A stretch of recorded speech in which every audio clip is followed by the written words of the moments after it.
نوکریوں میں پڑ گئے. انہوں نے کہا میری وہاں پہ اتنی جائیداد تھی, مجھے کلیم مل جائے, میرے بیٹے کو سرکاری نوکری مل جائے. روزی روٹی کے لالے اس قدر شدید ہوئے کہ حکومت, کار حکومت, زمام اقتدار, یہ سنبھالنے کا کام انہوں نے سنبھال لیا جو وہاں سے ہجرت کے قافلوں میں نہیں آئے تھے. وہ وہاں سے گاڑیوں میں, ہیلی کاپٹروں میں آئے تھے. وہ پہلے انگریز کے وفادار تھے اور اس کے بعد پاکستان میں آ کے وہ اقتدار کی, یہ جو ہم سنتے ہیں نا کہ 150 خاندان, یہ وہی 150 خاندان ہے جو آج بھی پاکستان پہ حکومت کر رہا ہے. ہر علاقے میں وہ وڈیرے ہیں, ان کی جدی پشتی زمینیں ہیں.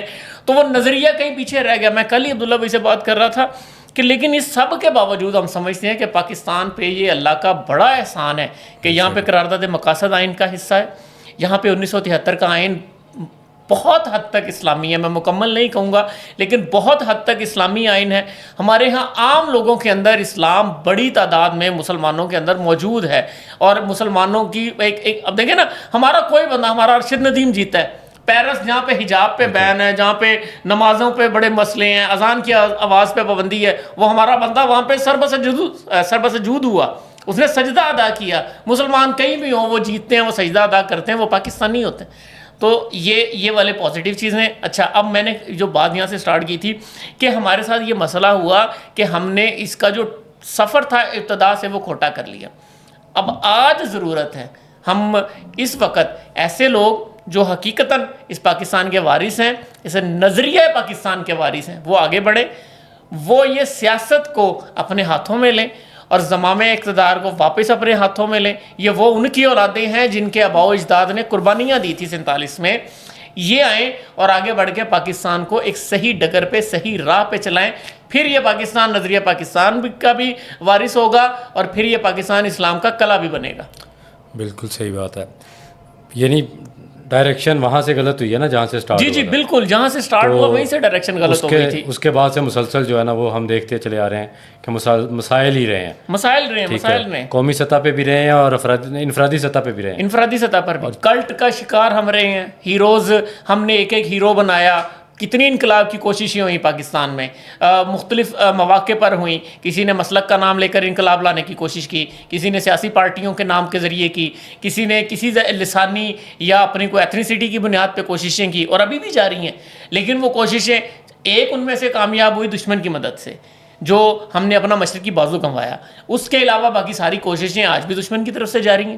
لیکن اس کا حل اور علاج ایک ہی ہے, وہ اسی نظریہ پاکستان میں. کیونکہ اتنی زیادہ ایتھنیسٹیز کو آپ ایک بینر کے تلے کیسے جمع کر سکتے ہیں جن کی نہ زبان ایک ہے, نہ ان کی قوم ایک ہے, نہ ان کا رہن سہن. بلوچ, کشمیری, بالکل مختلف طرز زندگی ہے.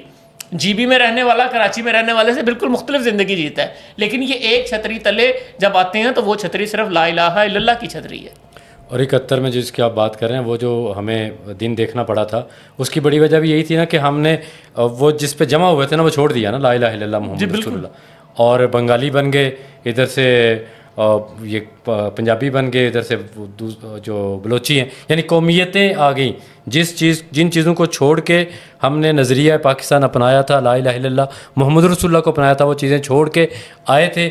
اب جب دوبارہ ان کو اپنا لیا تو پھر وہ دن دیکھنا پڑا کہ مشرقی پاکستان کٹ کے بنگلہ دیش بن گیا. لیکن آج وہاں بھی وہ نظریہ دوبارہ سے زندہ ہو گیا. بالکل, وہاں پہ زندہ ہوا ہے نظریہ. دیکھیں, قومیت کی بنیاد پہ دنیا میں بڑی تعریفیں ہیں قوموں کی, وہ یہی ہوتی ہیں جی, ایک قوم, ایک کلچر, ایک رنگ. لیکن وہ پاکستان پہ تو پوری نہیں اترتی.